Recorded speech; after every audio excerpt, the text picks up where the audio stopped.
Magandang araw, bagong Pilipinas. Narito ang weather update sa oras na ito.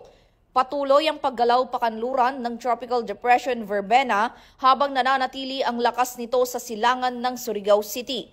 Ayon sa Pag-asa, huling namataan ang bagyo sa layong 290 kilometro mula sa Surigao City.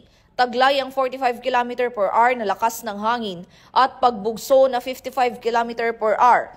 Nakataas ang Tropical Cyclone Wind Signal number 1 sa ilang bahagi ng Luzon, Visayas at Mindanao, kabilang ang Mindoro, Romblon, Masbate, Eastern Samar, Leyte, Cebu, Bohol, Negros Provinces, Iloilo, Capiz, Aklan, Antique, Guimaras, Dinagat Islands, Surigao Provinces, Agusan del Norte at Camiguin.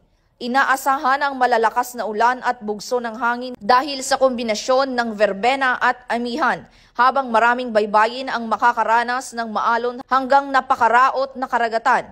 Kaya delikado ang paglayag lalo na sa maliliit na sasakyang pandagat. Posibleng maglandfall si verbena sa northeastern Mindanao ngayong hapon bago tumawid sa Visayas at Hilagang Palawan hanggang Miyerkules. Pinapayuhan ang publiko na manatiling mapagmatsyag at sundin ang mga abiso ng lokal na pamahalaan. Ito po si Patrolwoman Fe Octaviano nagbabalita para sa Police News Express.